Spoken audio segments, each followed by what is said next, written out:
अस्सलामुअलैकुम नाजरीन, आज मैं लाई हूँ आपके लिए एक बहुत ही मज़ेदार सा मीठा जिसका नाम है गाजर का हलवा।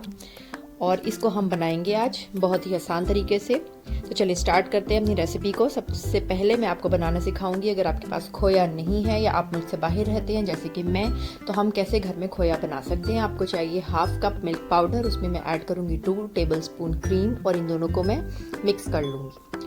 उसके बाद मैं इसको माइक्रोवेव में रखूँगी 20 सेकंड्स तक। अगर क्रीम ना हो तो आप 2 से 3 टेबलस्पून दूध भी ले सकते हैं और उसको बाहर निकाल के मिक्स कर लें माइक्रोवेव से। तो ये आपका खोया तैयार है।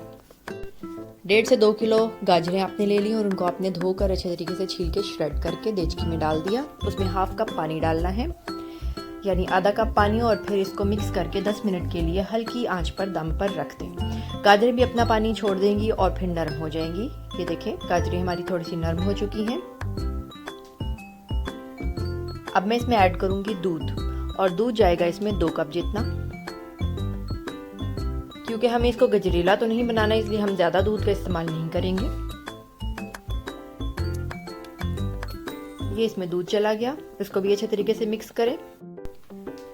ये मिक्स करके हम मज़ीद 10 से 15 मिनट के लिए इसको हल्की आंच पर रख देंगे दम पर। ये देखें, अब दूध इसमें अच्छे तरीके से मिक्स हो गया, बल्कि खुश्क होने वाला है। तो मैं इसमें ऐड कर दूंगी 1 कप जितनी चीनी। मीठा आप अपनी चॉइस के मुताबिक कम या ज़्यादा कर सकते हैं। ये चीनी भी इसमें मिक्स हो गई है। अब चीनी का जब तक पानी खुश्क होगा हम इसको तेज़ आंच पर पकाएंगे। साथ ही मैं इसमें ऐड कर रही हूँ 4 छोटी इलायचियाँ। ये देखिए, चीनी और दूध का पानी तकरीबन खुश्क होने वाला है।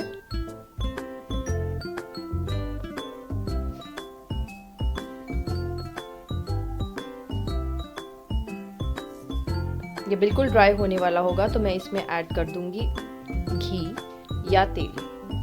मैं तेल का इस्तेमाल कर रही हूँ, आप मज़ीद टेस्टी बनाना चाहें तो घी का इस्तेमाल भी कर सकते हैं। घी या ऑयल डालकर आप इसको अच्छे तरीके से भून लेंगे। देखिए, इसमें बिल्कुल भी अब लिक्विड ख़त्म हो गया है। इसको इतना भूनना है कि अब घी या ऑयल ऊपर आ जाए। अब मैं इसमें ऐड कर रही हूँ 1 कप ड्राई मिल्क पाउडर। ये इसमें अच्छे तरीके से मिक्स कर लेंगे। इससे बिल्कुल इसका टेक्सचर जैसे बाजारी हमें हलवा मिलता है उस तरह का बन जाएगा। ये देखिए, ड्राई मिल्क पाउडर इसमें अच्छे तरीके से ऐड हो गया। अब इसमें आप अपनी चॉइस के ड्राई फ्रूट्स डाल सकते हैं। बादाम और मेवे मैंने इसमें ऐड कर दिए, इनको भी आप मिक्स कर लें। आखिर में जो हमने खोया शुरू में प्रिपेयर किया था वो हम इसमें ऐड करेंगे और इसको मिक्स करके हम 5 मिनट के लिए दम पर रख देंगे। ये देखिए, हमारा हलवा तैयार है। इसको आप सर्व करें अपने लंचेस एंड डिनर्स में। मेरे चैनल को सब्सक्राइब करें, मेरे वीडियो को लाइक एंड शेयर ज़रूर करें। अल्लाह हाफिज़।